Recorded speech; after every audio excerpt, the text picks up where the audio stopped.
O is for Oliphaunt.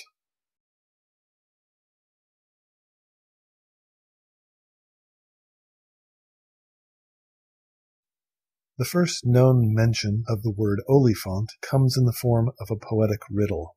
Gray as a mouse, big as a house, nose like a snake, I make the earth shake as I tramp through the grass, trees crack as I pass, with horns in my mouth I walk in the south, flapping big ears beyond count of years.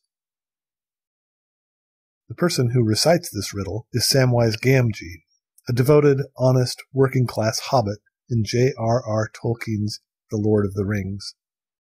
The verse comes to mind when the possibility arises of actually seeing an Oliphaunt, a creature from the cryptozoology of Middle-earth.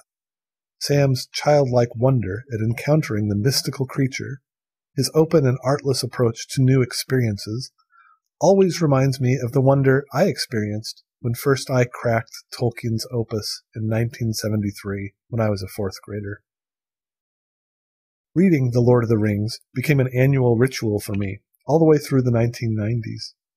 I still read it once every year or two to luxuriate in the world created by Professor Tolkien's words. Even had I made a conscious attempt to leave behind Middle-earth, I doubt I could have found success. I had been infected, to borrow a term author Neil Gaiman uses to describe his own fascination with the fantastic.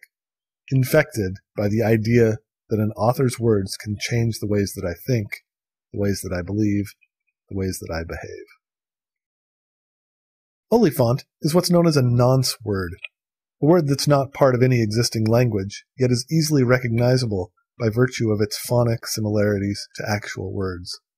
Cultural theorist Pierre Macheret once said that literary texts operate ideologically through a mechanism similar to the nonce word. Texts create fictional realities that bear enough semblance to our own reality, however far separated the two may be, that, as readers, we filter our interpretation of the real world through the fictions we consume. When I read Tolkien's work as a child, I mostly wanted the adventure. Frodo, the Hobbit protagonist, seemed like the most interesting character, since all of the action revolved around his possession of the magical One Ring. But as an adult, my attention has been drawn more to Aragorn, a human who, in the face of a desperately uncertain future, struggles to attain a destiny shaped by his heritage, fortitude, and personal desires. Collectively, the book's reality and the characters who inhabit it have worked ideologically to shape my own understanding of the reality I inhabit.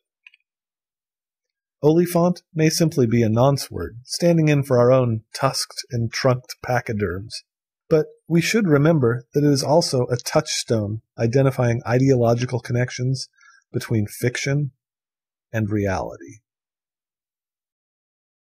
O is for Oliphaunt.